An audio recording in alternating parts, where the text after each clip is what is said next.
네, 시청자 여러분, 구독자 여러분, 그리고 100원, 200원 후원해주시는 후원자 여러분들께 감사의 말씀드리면서, 제가 또 오랜만에 이제 명절 지나고 이제 방송을 켰는데요.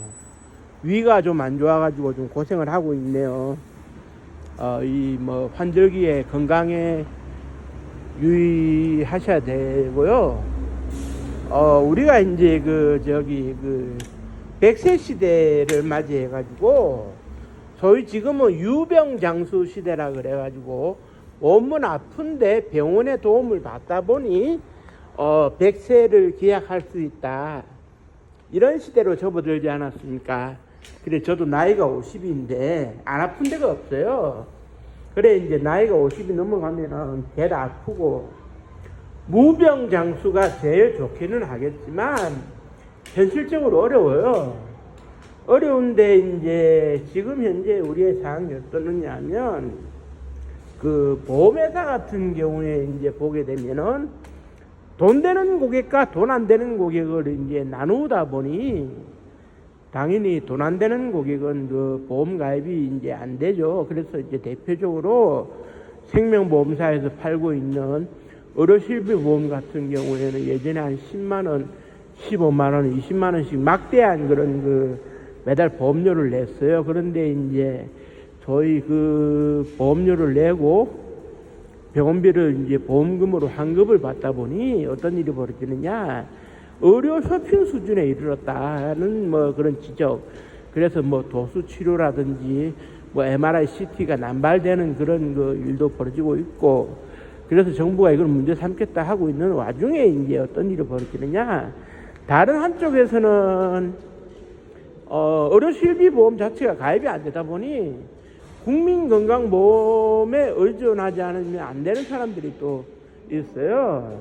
그런 사람들은 또 힘든 거 아니겠습니까? 그러다 보니까 이제 얘기가 나오는 것이 어떻게 이제 얘기가 나오느냐. 건강보험에, 이제 국민건강보험의 보장성을 강화해야 된다. 이건 하나의 복지제도 차원에서 이제 접근해야 될 문제다. 그래 이제 문케어라고 하는 것이 이제 등장을 했고, 저도 문케어가 등장할 때 많은 조언을 했던 한 사람인데요. 물론 지금의 분위기는 좀 엇갈리는 것 같아요. 개인의 사정으로 인해 가지고 이제 의료실비가 가입이 안 되는 상황에서 왜 국민건강보험에 의존해가지고 재정을 갉아먹느냐. 나는 병원에 한 번도 간 적도 없고 갈 일도 거의 없는데 의료보험료만 주구장창 내고 있고 누구는 병원비를 주구장창 쓰고 있다. 이거 불합리한 거 아니냐. 그런 논란도 사실 있어요. 그런 논란이 있다는 거는 저도 부인하지는 않습니다. 그러나 본인이 원했던 원치 않았던 의료실비가 가입이 안 되는 입장에서는 어떻게 됩니까? 급할 때 CT나 MRI 한번 찍으려고 해도 부담이 아닐 수가 없어요. 그래서 이제 그런 사람들을 위해서 문케어가 등장을 했고, 문케어 덕분에 지금 예를 들면은 내 건강이 의심스러울 때 MRI를 찍으면 본인 부담금이 10만원 정도면 이제 해결이 되거든요. 2차 병원이나 3차 병원에서. 그거는 나쁘지 않다고 저는 생각을 하는데, 그렇습니다. 미국 같은 경우에도 이제 소위 그런 오바마 케어라고 하는 거를 이제 시행을 했는데, 이 보장성이 좀 강화가 되다 보니 예산이 너무 많이 든다.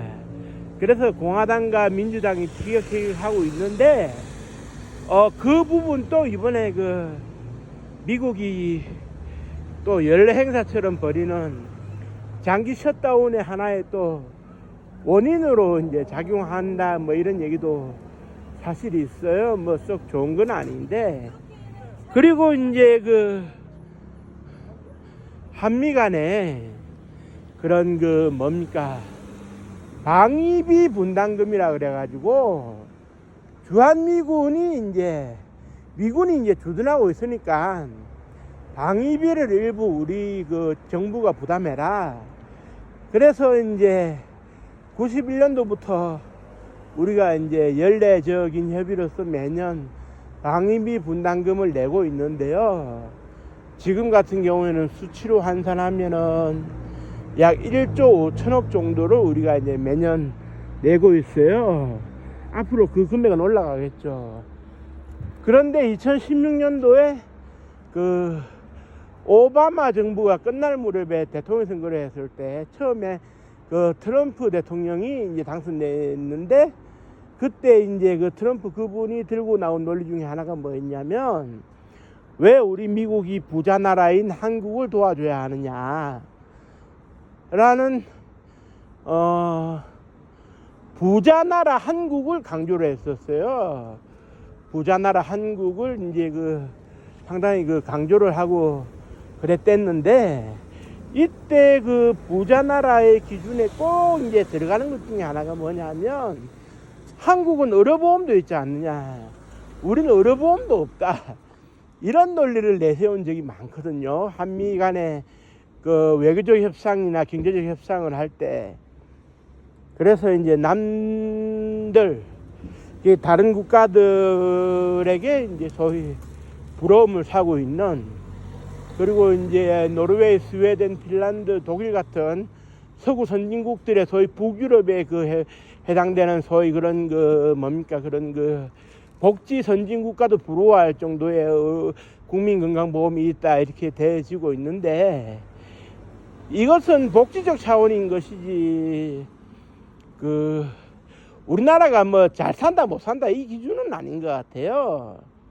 그래 이제 이게 지나간 역사를 조금 반추를 해보면은 그 한 달에 이제 한 100만 원 돈 정도 그 의료보험료를 이제 내다 보면, 그 돈이 모여서라도 어떻게 되느냐, 국민들이 병원에 갈 때 돈을 안 들일 수도 있지 않겠느냐 하는 그런 차원의 의료운동이 잠시 있었어요. 2001년도인가 그때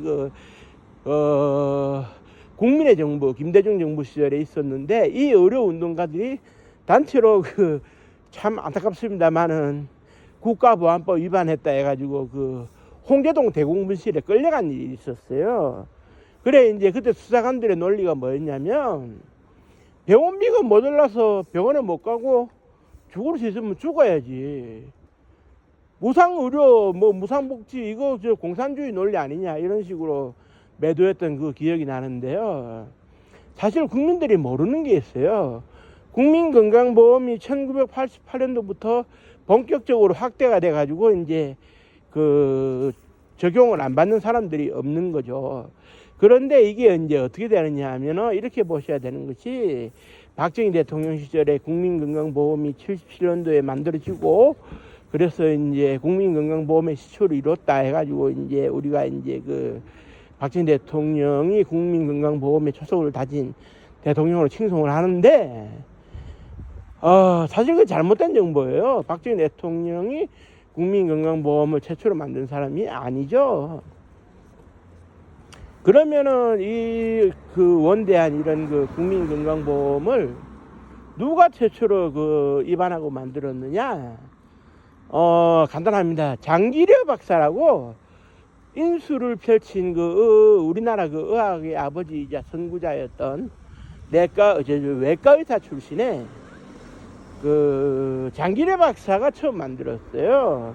이거 조금 설명을 해드려야 되는 게, 장기려 박사가 제가 기억하기로 1914년생으로 이제 알고 있는데, 이분이 북한으로 납북이 돼가지고, 한국 전쟁 당시 납북이 돼가지고 지금은 생사를 알 수 없는 인제대학교와 백병원의 설립자가 되시는 백인재 박사 밑에서 이제 제자로서 있으면서 이제 의사 면허를 취득을 했어요, 장기려 박사가.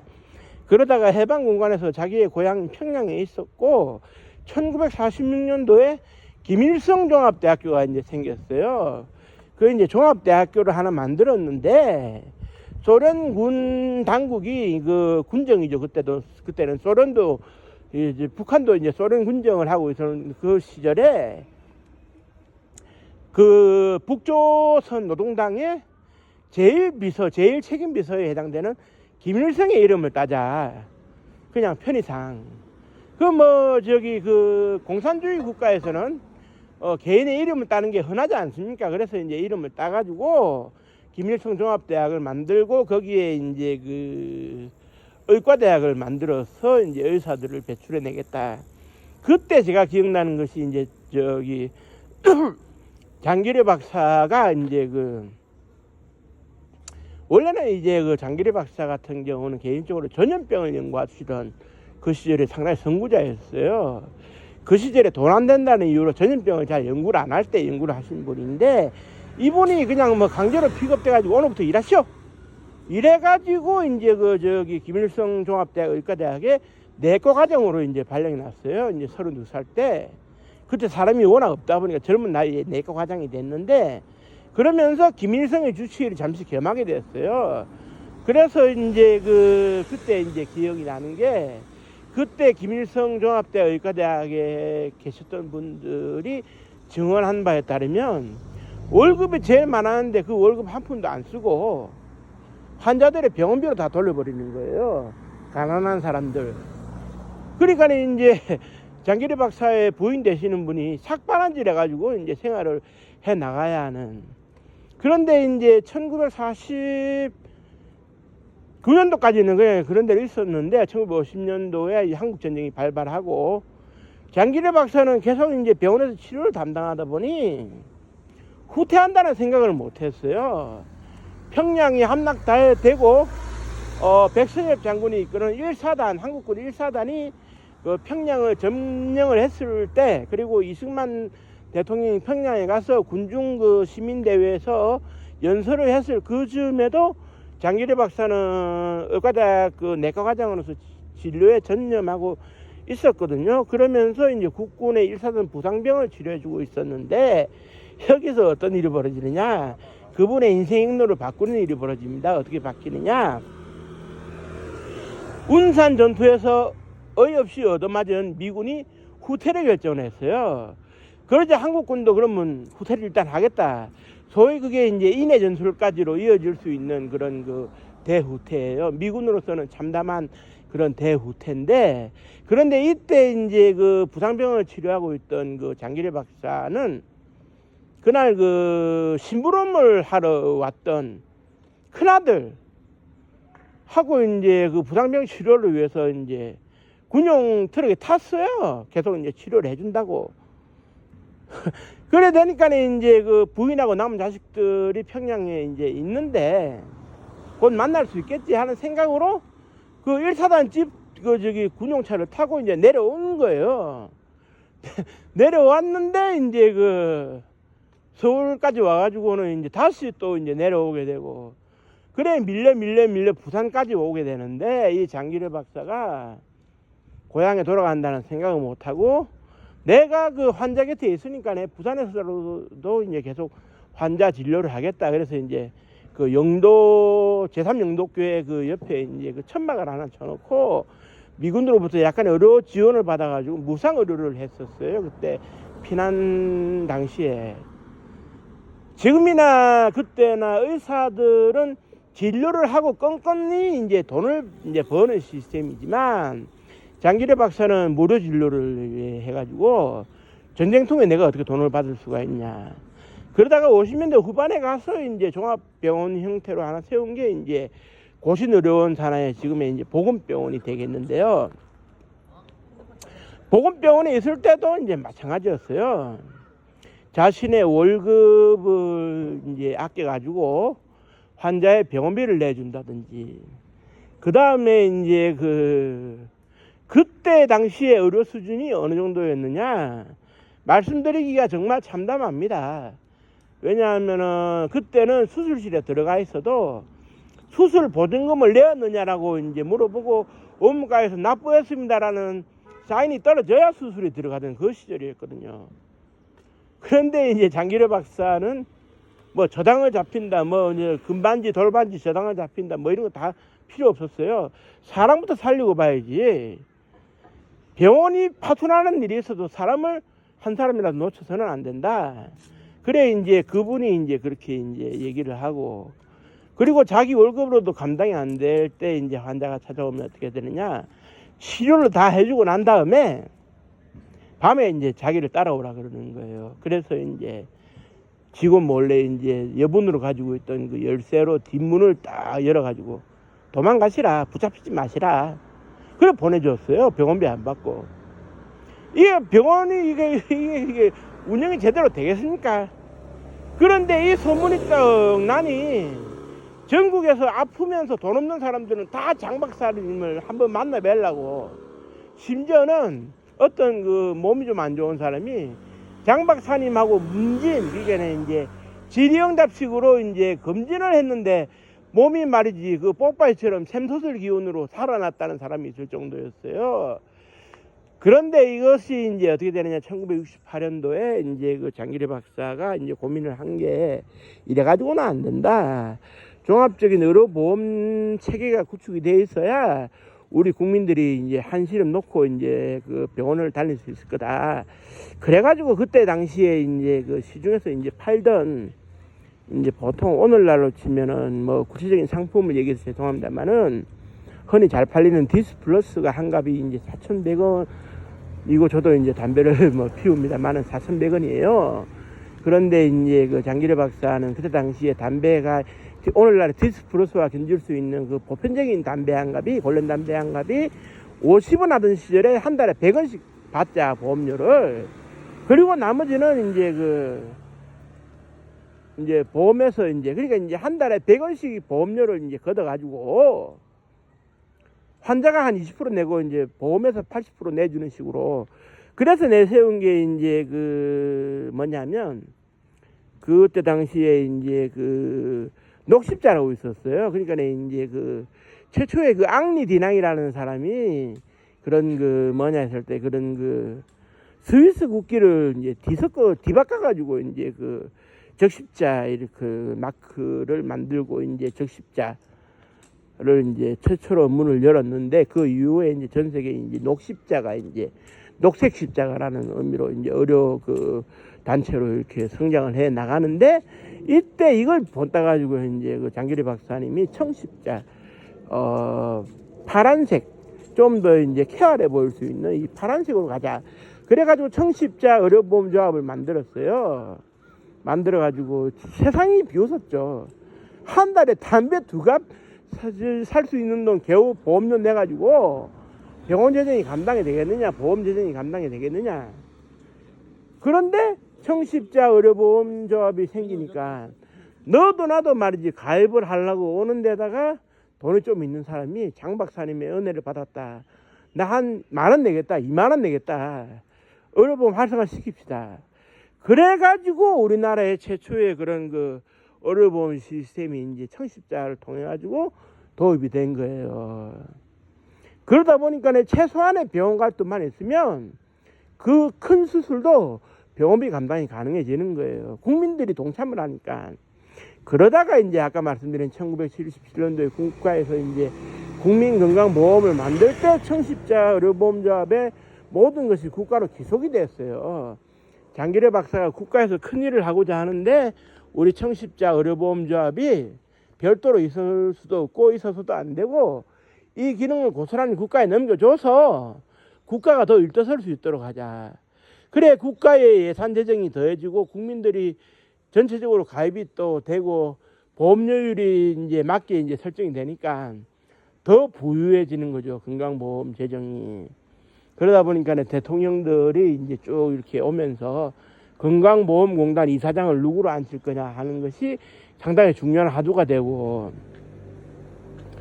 그래 이제 그 계란으로 바위를 친다는 게 그만큼 어려운 일이지만 그래도 어떻게든지 해야 된다라고 할 때 도전할 수 있었던 장기래 박사님의 의지, 굳은 의지가 없었으면 불가능한 겁니다. 그리고 장기래 박사님은 아시다시피 손을 댈 수 없는 장기, 손을 대면 안 되는 장기라고 알려지고 있던 간을 손을 대가지고 절제를 해도 최대 70%까지 절제를 해도 간은 확대 재생산된다, 걱정하지 말아라 하는 것을 전 세계 처음으로 알린 사람이거든요. 오늘날로 치면 당연히 노벨의학상, 생리의학상을 받아야 되실 분인데 그 정도로 대단했어요. 장기래 박사님이 그런 분이 그 국민 건강보험의 모태가 되는 청십자 의료보험조합을 최초로 만드는 분이다. 이걸 국민들이 모르고 있는 것 같아가지고 좀 그분에 대한 감사의 표시를 하는 의미에서 제가 오늘 방송을 했어요. 그래서 오늘은 특별 방송이다 보니 제가 뭐 솔직히 오늘 같은 날에는 구독 한번 눌러주세요. 좋아요 눌러주세요. 이런 얘기도 못 드리겠네요. 방송의 특성상. 이제 좀 감사하는 마음을 좀 알고 이제 뭘 하자. 이게 이제 제 생각이거든요. 그 얘기가 좀 길었습니다만은 그 장기래 박사님의 은혜를 우리 모두 잊지 않고 잘 새겨들을 수 있기를 바라는 마음으로 방송을 마치도록 하겠습니다. 시청해 주셔서 감사합니다. 고맙습니다.